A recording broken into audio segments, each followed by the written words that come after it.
Wouter, thanks for being with us today. Dave, thanks a lot for having me. I want to talk about your mission to electrify iconic driving experiences. Tell us about this mission. Tell us about the company. So as the world is making a transition to electric vehicle, for people such as me who love cars, what I think really got lost is the joy of motoring. So at EV Technology Group, what we're doing is we're bringing back the joy of motoring by investing in iconic brands and making them electric.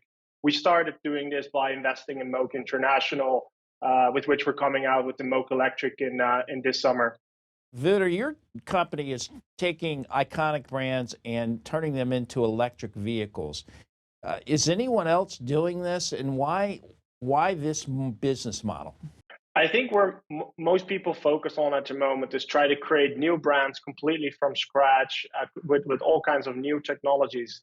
Where we see a real opportunity is to build the biggest EV company out there that is focused on taking an existing brand equity and existing iconic brands and making them electric. And all these sort of older brands that have all this brand equity sitting there with an opportunity to become electric players. What special technology do you need and do you have or will you acquire to execute on this model?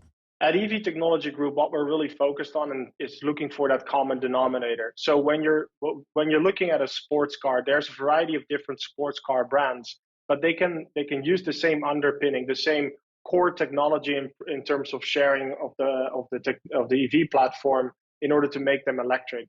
That's what we're focused on, and that's where we find a lot of cost savings and opportunities. So you want to be vertically integrated then. You want to have the manufacturing arm, the design arm, and then obviously you're taking iconic brands and you're making them electric vehicles. That's correct.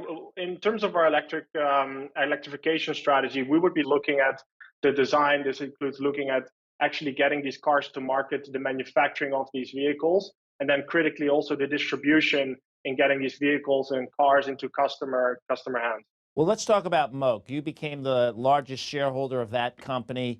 For people not familiar with the company, tell us about it. For me, when you hear about the concept of iconic brands, there's no brand as iconic as the Moog. Starting in the 1964, it's been in James Bond movies, made popular by Brigitte Bardot. It's an iconic car in the sense that you take this maybe from your beach house to the beach. It's a car that is more for leisure rather than from getting A to B purely as a utility. But as we're making the transition to electric, it's just not justified to keep using an ICE internal combustion engine version of the car. So with our investment in Moog Electric, we effectively help them make that transition to electric while still being able to produce such a fun car as Moog in 2022 and the years to come. How big are they? So Moog is around in the United States, in Miami Beach. You will see them in Saint-Tropez.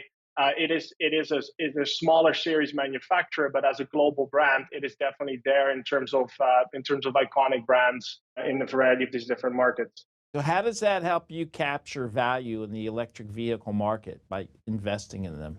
If we as a world fully want to go carbon neutral, I think what we shouldn't forget is the reason people buy cars is not simply to go from A to B. It's also to enjoy the experience of actually owning and driving a car. So if we don't cater to those that actually buy cars and buy vehicles for things other than going from A to B, we will never reach climate neutrality in the years to come. So investing in that space and owning part of Moog and other brands in that space is critical for us to really achieve carbon neutrality in future years. Wouter, you have a very successful background, entrepreneur. You've raised hundreds of millions of dollars for other ventures. Tell us a little bit about your background. What I try to do in every of my ventures, when I started, for example, with SecFi, which was really based around the emergence of the private markets and trying to see what strategy would make sense for such an emerging space, we focused on helping employees exercise their stock options, which was a critical strategy in that emerging market.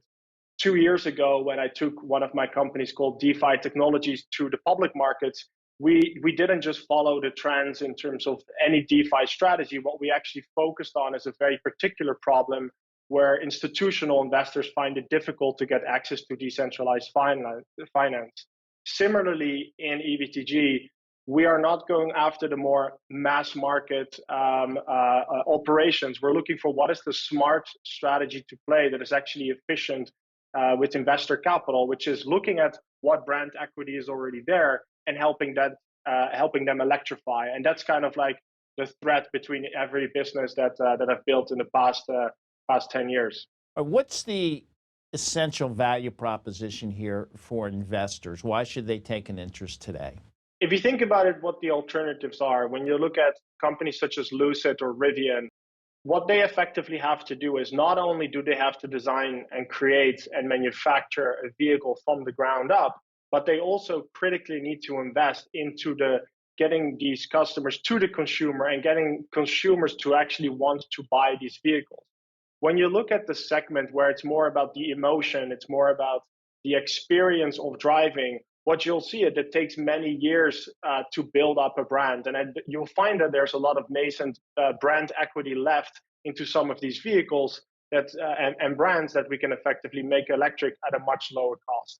Wouter, thanks for being with us today. Thanks for having me, and looking forward to being public.